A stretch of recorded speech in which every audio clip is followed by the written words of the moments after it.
She said, I love you, but I'm not happy. Every time we talked about our future. Finally, I said, life's too short to be unhappy. I ended things the next day. She kept texting that she didn't mean it like that, but I knew she did. I, 29 male, never thought I'd be writing one of these.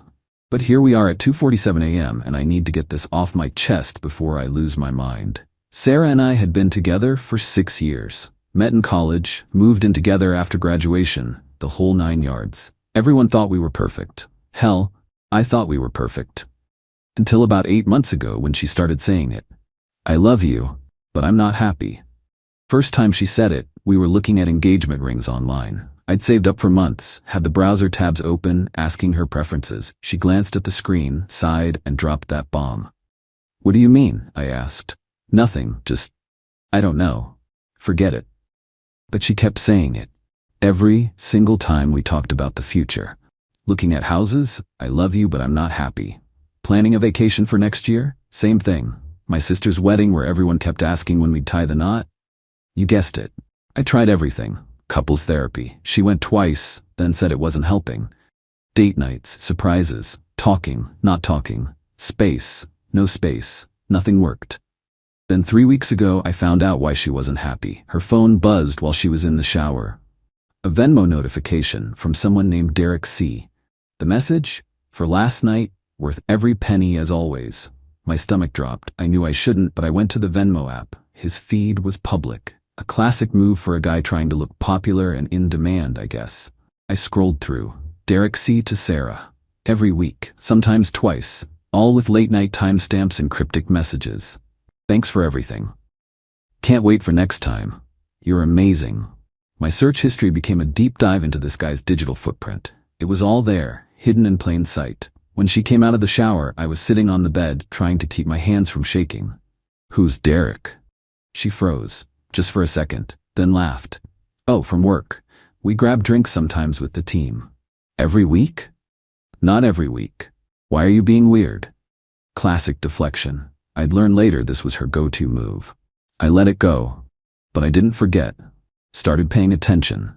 Late nights at work. New lingerie that never made an appearance in our bedroom. Sudden interest in yoga classes that required very specific workout clothes. The way she'd angle her phone away when texting.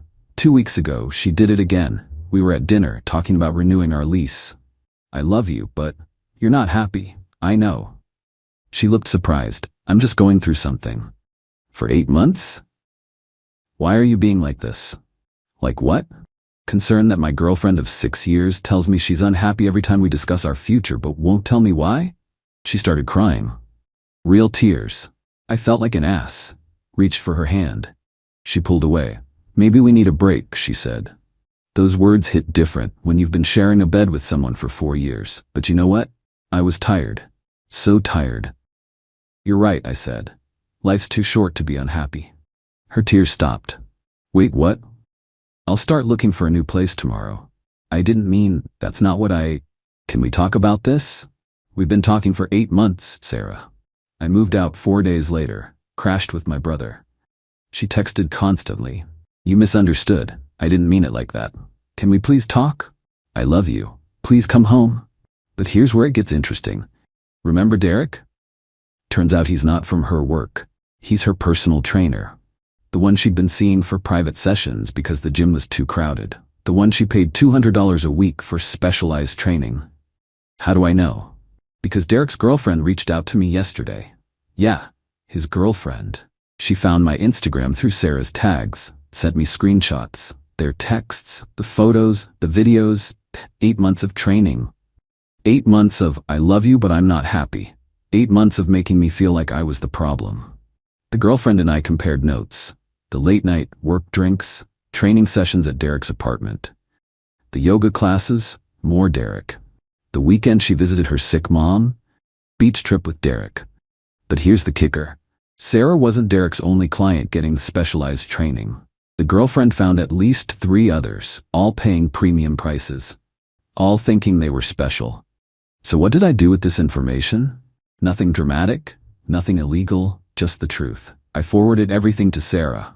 Every screenshot, every photo, every message where Derek was calling her babe while texting another client the same thing an hour later. Her response, "This isn't what it looks like." I laughed, actually laughed. "I didn't sleep with him," she wrote. "It was just flirting. I was confused. You were pressuring me about the future." Sarah, there's literally a video. "You don't understand. I was trying to figure out what I wanted. Well, now you can figure it out with Derek. Oh wait, he's got 3 other clients to help with that too." She called 37 times that night. I blocked her on the 38th. But we're not done yet. See, we'd been living together for 4 years. Joint bank account for shared expenses. Lease in both our names. Car insurance together for that sweet discount. The works. I did everything by the book.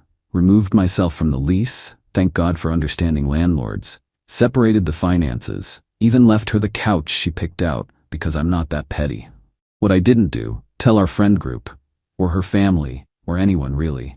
Just moved out quietly and started rebuilding. She did that herself. Told everyone I abandoned her, that I couldn't handle her needing space, that I was controlling and jealous. Poor Sarah, right? Until Derek's girlfriend decided she'd had enough and went scorched earth.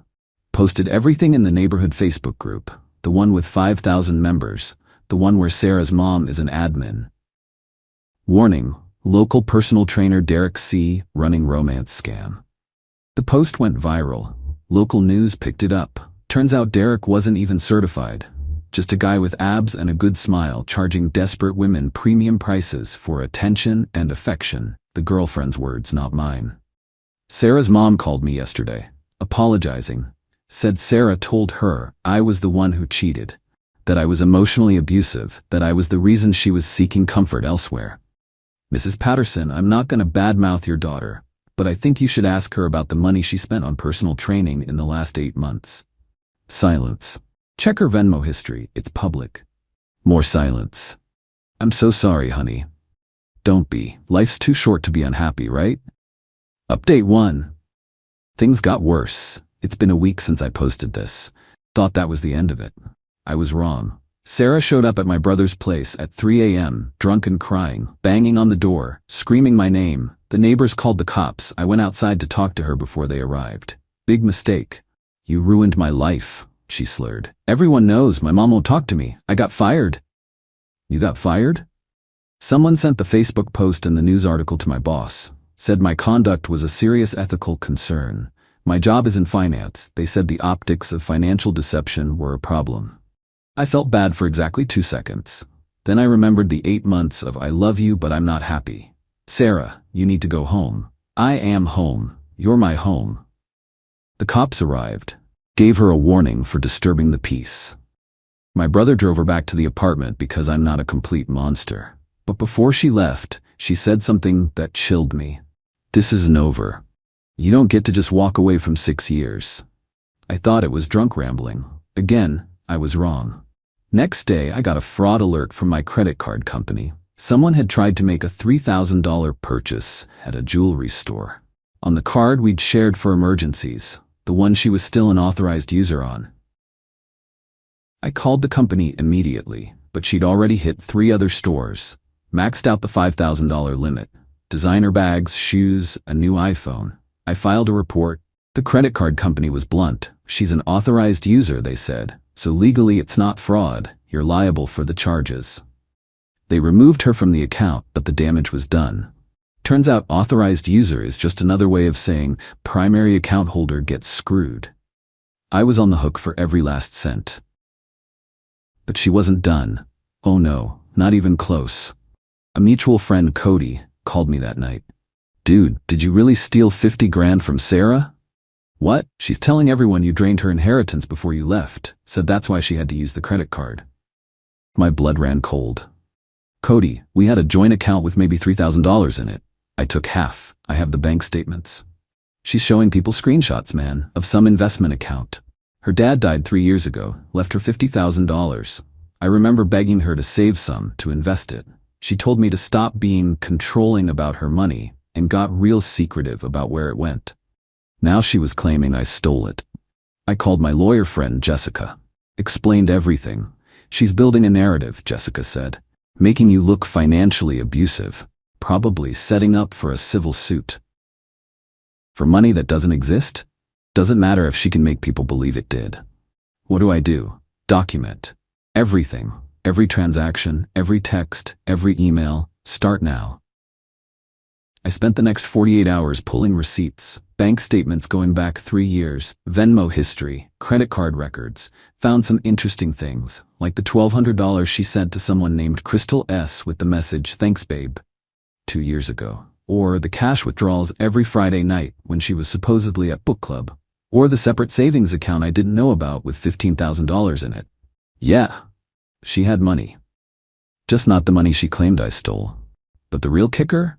I found the receipts for her dad's life insurance. Not all of it, but enough, including payments to Derek's fitness company that started over a year ago. Not 8 months. A full year. She'd been seeing him long before she even started telling me she was unhappy. The unhappiness was just part of the script. I sent everything to Jessica. She laughed, actually laughed. "She's been planning this for a while," she said. "But she's sloppy. This is good. Keep it all." Meanwhile, Sarah was scorching earth on social media. Facebook posts about surviving financial abuse, Instagram stories about starting over with nothing. Even a GoFundMe that raised $500 before someone reported it. Derek? Radio silent. Apparently fled town when the news story broke, left his girlfriend and all his clients hanging. But Sarah found a new angle. Started posting old photos of us with captions like, "I miss when things were simple," and "Some people change and not for the better." My phone blew up. Friends asking if I was okay, if we were getting back together, if I'd come to my senses. I posted nothing, said nothing. Just watched her spiral. Update 2. It's been 3 weeks since the last update. Buckle up, because this gets wild. I'd been living peacefully at my brother's place. New job lined up. Therapy twice a week, highly recommend. Even went on a date, disaster, but that's progress. I thought Sarah had finally moved on. Then her mom called. "We need to talk, in person, today." Mrs. Patterson had always been like a second mom to me, so I met her at a coffee shop downtown. She looked exhausted, aged 10 years and 3 weeks. She slid an envelope across the table. "What's this?" "Open it." Inside were screenshots. Texts between Sarah and someone named Marcus. Dated a year and a half ago. "I can't keep doing this," Sarah had written. "He's getting suspicious. Just a little longer, baby. Once we have the money from my divorce, we can start fresh. Just you and me." What if he finds out about the account? He won't. You're too smart for that. I looked up at Mrs. Patterson. She was crying. "There's more," she said. Turns out Marcus was Sarah's ex from college. The one who broke her heart and made her trust issues worse. The one she'd sworn she'd never talk to again. They'd been planning to leave together for almost 2 years. The separate account I'd found? Their escape fund. Derek? He was a distraction, a cover story for her absences and a way to launder cash withdrawals. The "I'm not happy" comments, setting the stage for her grand exit. "How did you find this?" "She left her old laptop at my house. I was going to sell it. Found everything." "Why are you showing me?" She dabbed her eyes. "Because she's my daughter, and I love her. But what she did to you, what she's trying to do, it's wrong. I love her enough to not let her become this person." Mrs. Patterson. "There's more. Marcus is married." Of course he was. Has been for 3 years. Has a kid. Sarah knows. She doesn't care. They were planning to run once his divorce was final, which was supposed to be last month. But his wife found out, about Sarah, about everything. She's not just giving him a divorce, she's taking him for everything. I almost felt bad for Sarah. Almost. "So Sarah's stuck," I said. "Worse. She owes Marcus. Remember her inheritance? She gave it to him to invest for their future. He lost it all in crypto." I laughed. I couldn't help it. The irony. "That's why she's saying you stole it," Mrs. Patterson continued. "She needs someone to blame, someone to sue, someone to pay for her catastrophic mistakes." "And you're telling me this why?" "Because she's planning to take you to court. She hired a lawyer, a real one. She's going to claim emotional and financial abuse, try to get a settlement." "With what evidence?" "She's been creating it. Fake text conversations, edited bank statements, even got some friends to write affidavits about your controlling behavior." My coffee went cold. This was serious. "I have a lawyer," I said. "Good, you'll need one. But that's not why I asked you here." She pulled out another envelope, this one thicker. What's this? Every piece of evidence you need, real texts, real bank records, even recordings of her admitting the truth to Marcus. Mrs. Patterson, I can't. Yes, you can, and you will. My daughter needs to learn that actions have consequences, and you were the best thing that ever happened to her. She just couldn't see it. I took the envelope, felt its weight, 6 years reduced to paper and pixels. Thank you, I said. Don't thank me yet. She knows I have this. She knows I'm talking to you. She's going to come for both of us now.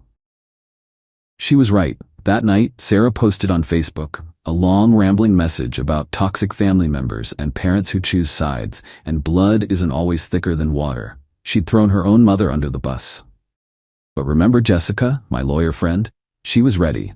We filed for a protective order, citing the harassment at my brother's house and the clear evidence of her intent to fabricate a case against me. The judge took one look at the fake text Sarah had created, where I supposedly threatened her, compared to the real ones, where she was planning to fleece me, and granted it immediately.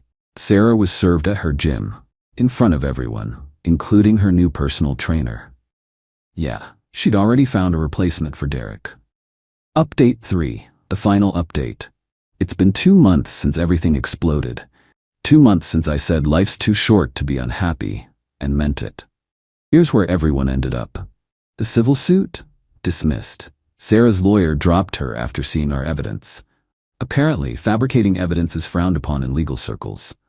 Who knew? She tried to represent herself, showed up to court in a dress I'd bought her for our anniversary, cried through her entire statement, claimed I was manipulating the narrative and had turned everyone against her.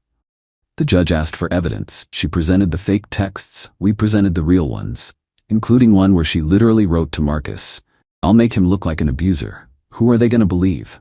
The crying woman or the angry ex?" Case closed, literally. But the real karma came from Marcus's wife. Remember her? The one not just giving him a divorce? Well, her lawyer used the evidence of the affair to get a massive settlement. Then she threatened Sarah with an alienation of affection lawsuit, which is still a thing in our state. To avoid being dragged through another public humiliation, Sarah agreed to a settlement. She's paying Marcus's ex-wife for her role in destroying their marriage. With what money? Good question. She sold her car. And that designer stuff she'd bought on my credit card? She had to sell that too. After her mom found out I was on the hook for the $5,000, she gave me the cash and told Sarah she now owed her. Sarah's working 2 jobs to pay it all back. She even had to move back in with her mom, who, saint that she is, couldn't let her be homeless but is making her live under a strict regimen of therapy and accountability. Derek? Still MIA. Though I heard through the grapevine he's in Florida running the same scam. Some people never learn. Mrs. Patterson and I still talk. She apologizes every time, like Sarah's choices were somehow her fault. I tell her the same thing. You're a good mom. You love her enough to hold her accountable. And me? I'm good. Better than good, actually. Got that new job, found a great apartment, even dated a bit. Still disasters, but improving. Therapy's going well. Learned a lot about red flags and boundaries and trusting my gut. Funny thing about being falsely accused of financial abuse, it makes you hyper-aware of your finances. I started budgeting, investing, actually planning for the future. Turns out when you're not spending $500 a month on someone else's happiness, you can save quite a bit. Plus, I finally paid off that $5,000 credit card bill from her revenge shopping spree. Sarah still texts sometimes, from different numbers. The protective order is still in effect. The messages range from "I'm sorry" to "You ruined my life" to "Can we talk" to "I still love you." I don't respond, but I do screenshot. Jessica says to keep everything, just in case. Last week, a mutual friend sent me a screenshot of Sarah's dating profile. She's 29, entrepreneur, she sells MLM shampoo now. Looking for something real with someone who understands loyalty. The audacity. But here's the thing. I'm not angry anymore. Not bitter. Not even sad. Just free. 6 years is a long time to spend with someone who was planning their exit for 2 of them. But it's also a hell of a lesson. Red flags I ignored. The ex who was crazy, but she still had saved in her phone. The separate friend groups she kept me away from. The way she'd accuse me of things she was doing. the constant need for validation from other men. The way she'd rewrite history to make herself the victim. Green flags. I'll look for next time. Consistency between words and actions. Financial transparency. Respect for boundaries. The ability to be happy alone. Actual communication instead of cryptic complaints. To anyone reading this going through something similar, document everything. Trust your gut. Don't let someone make you feel crazy for asking questions. And remember, when someone tells you they're not happy but won't tell you why, they might already have one foot out the door. Life really is too short to be unhappy.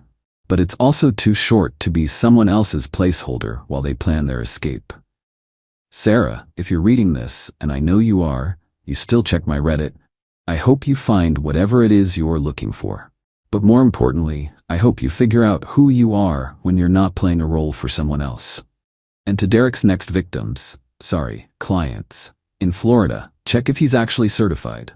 Ask for references, and maybe Google his name first. As for me, I'm taking myself to dinner tonight. Nice place, celebrating 3 months of freedom and my finally recovered credit score. Cheers to new beginnings, and to dodging bullets dressed as soulmates.